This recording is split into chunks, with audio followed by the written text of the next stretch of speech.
Thank you once again for joining us at Historic Investments. Today we're going to take a look at the iconic Russian Makarov pistol, give you a thumbnail of its history, and of course the important points you should consider before making your purchase. The Russian Makarov is one of the most iconic and recognizable of all military pistols. It was designed in 1948 by Nikolay Makarov and put into production and adopted by the military in 1951. It's been the standard and most recognizable of the Russian sidearms for over half a century.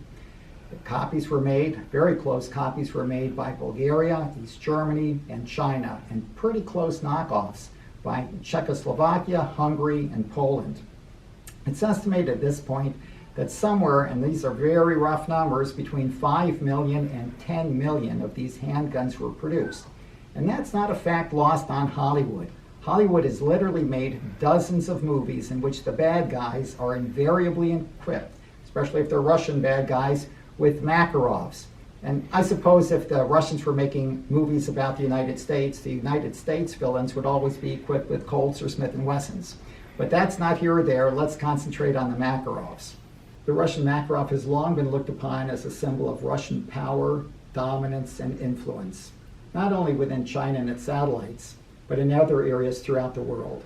We're all familiar with some of the bringbacks from Vietnam, maybe a little less familiar with the fewer bringbacks from Afghanistan, but certainly the Makarov played important roles in a number of civil wars, those in Libya, Lebanon, Syria, Angola, never mind its role in the Indochina wars. But enough about that. I think really this is not so much a history lesson as a collector's guide. So why don't we start to look at the Makarov itself. We'll look at some of the markings, manner of disassembly, and things that you should keep in mind before making your purchase. As mentioned, the Makarovs were standard issue to the Russian military from 1951 through 2003. Although they were largely made very similarly throughout the production, of course, as you might expect, over 50 years, there were a few nuanced changes. Most of those are beyond the scope of this narrative. I think what we'll do is to cover the Makarov in broad strokes, things that you should remember and look for when you're examining this pistol with the idea for purchase. One thing that you should always be asking is this a matching gun? Well, for the Makarovs, it's pretty easy. You don't need a detailed disassembly. Just look at the left side of the gun. You should see at least 2, if not 3 matching parts. The early Makarovs were fully matched on the slide, frame, and on the safety lever. The slide and frame were marked with a 1 or 2 letter prefix. The safety lever, which by the way often has a purplish tone as a result of different heat tempering, carries the last digits of the serial number. On the frame you see the symbol of the Ishvisk factory followed by the year of production. You don't have to disassemble the gun further. Those are all the matching numbers except for the magazines. Early on, the magazines were double matched to the pistol, just with the serial number of the gun, no letter prefix. And in this case, we've got a couple of matching magazines, factory matching magazines. You can see on the back spine, the pistol number is HK5948. Each of the magazines is numbered 5948. Primary magazine is number 1. Secondary magazine is number 2. Let's turn the pistol around, look at the other side, and as you can see, there are no markings on this side of the gun, save for the importer's mark, in this case on the right side.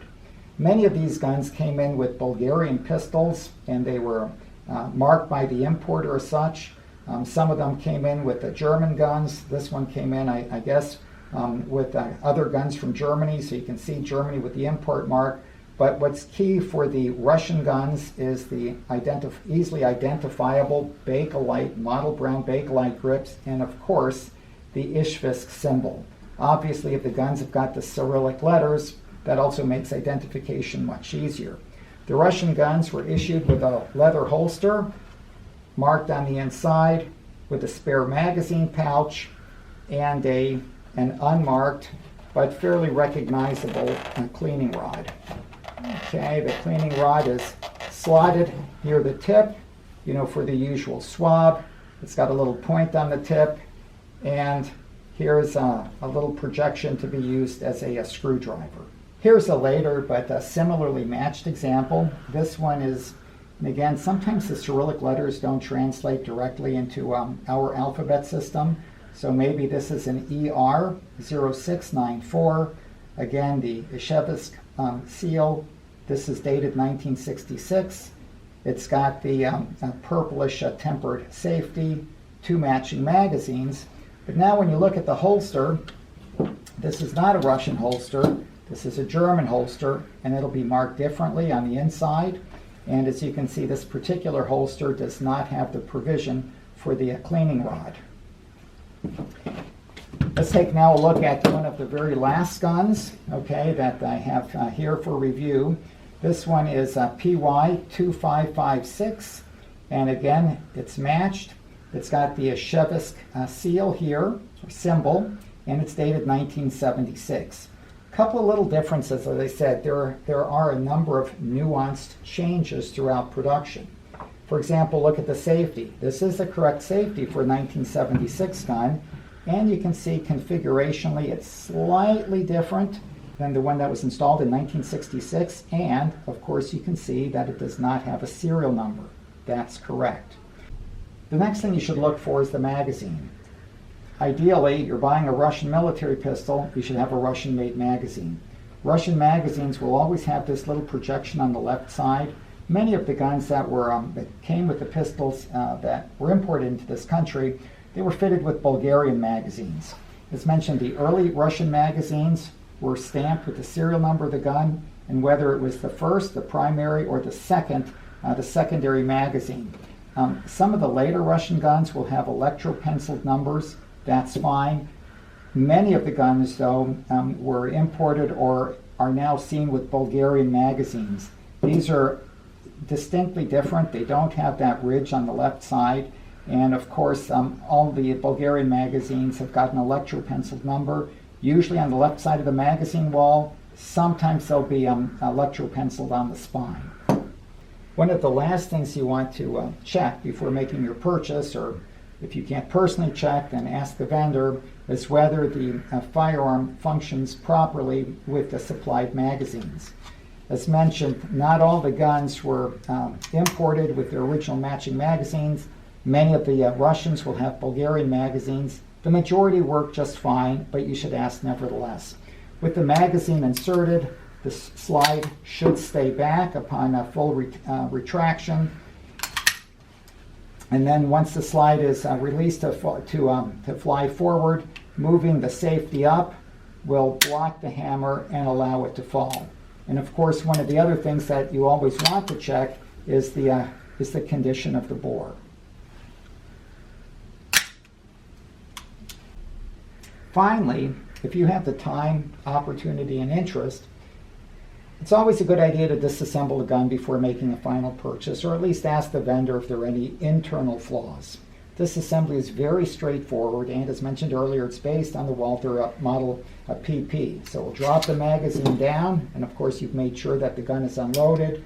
We will drop the trigger guard down. It simply pulls down, and I'm putting a little bit of pressure onto the left so it'll stay in position.